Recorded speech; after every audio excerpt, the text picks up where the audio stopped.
আমাদের আজকের রেসিপি করলা আলু দিয়ে ট্যাংরা মাছের পাতলা ঝোল।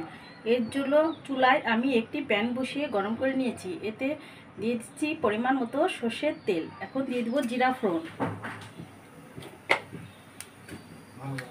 দিয়ে দেবো শুকনো লঙ্কা, এখন দিয়ে দিব আলু করলা কেটে রাখা। এগুলো আমি সুন্দর করে কেটে রেখে পরিষ্কার করে ধুয়ে নিয়েছি। এখন দিয়ে দেব পরিমাণ মতো লবণ,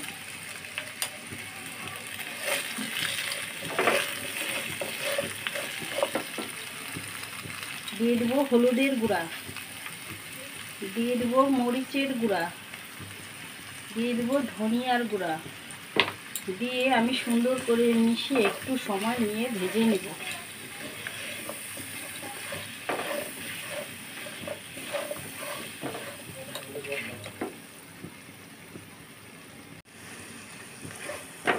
এটা একটু আমি সময় নিয়ে 5-7 মিনিট সময় নিয়ে ভালোভাবে ভেজে নেব।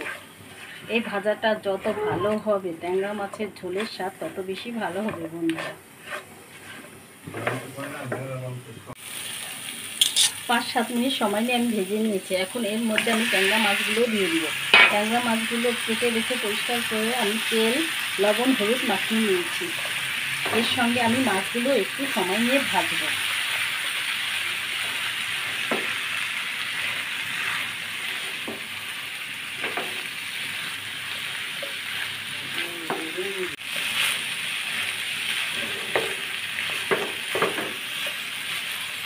মাছটাও আমি একটু সময় নিয়ে ভেজে তারপর এর মধ্যে আমি ঝোলের জন্য পরিমাণ মতো জল দিয়ে দেব। বন্ধুরা, এভাবে ট্যাংরা মাছের ঝোল রান্না করলে এর স্বাদ অনেক ভালো আসে।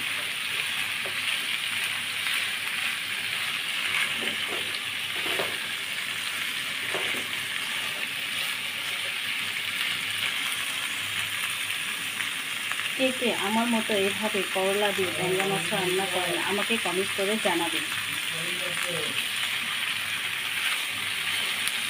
গরম দিনে এভাবে করলা আলু দিয়ে ট্যাংরা মাছ রান্না করলে গরম ভাতের সঙ্গে খেতে অনেক ভালো লাগে।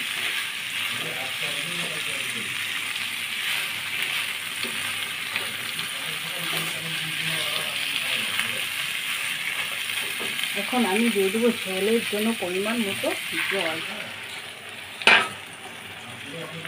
ঝোলের জন্য পরিমাণ মতো জল দিয়ে আমি একটা ঢাকনা দিয়ে ঢেকে রাখবো 15 মিনিটের জন্য।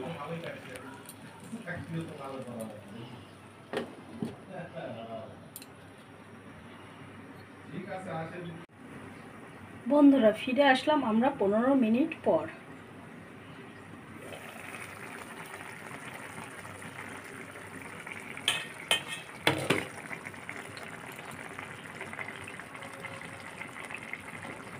দেখুন বন্ধুরা, ঝোলের কালারটা কি সুন্দর এসেছে। এখন আমি এর মধ্যে দিয়ে দেবো ভাজা জিরার গুঁড়া,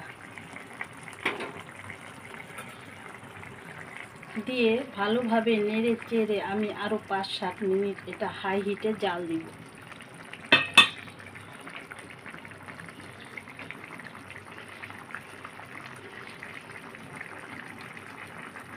এই আলু করলার ঝোল ট্যাংরা মাছ দিয়ে রান্না অনেক টেস্ট হয় বন্ধুরা। গরমের জন্য খুবই উপকারী একটা ঝোল, করলা ট্যাংরা মাছের ঝোল।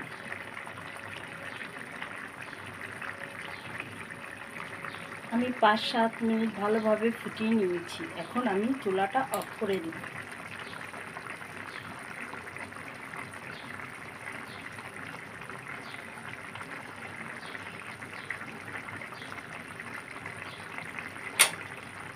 চুলাটা অফ করে আমি ঠান্ডা হওয়ার পর আপনাদের পরিবেশন করে আমি দেখাবো।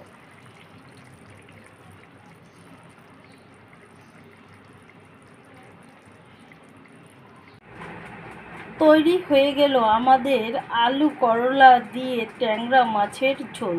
অসম্ভব মজাদার বন্ধুরা এই খাবারটা গরমের জন্য।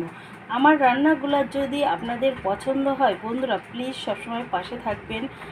লাইক এবং সাবস্ক্রাইব করে দিবেন যারা ইউটিউব থেকে দেখছেন, আর যারা ফেসবুক থেকে দেখছেন তারা লাইক কমেন্ট শেয়ার করে দিবেন। এবার তাহলে আসি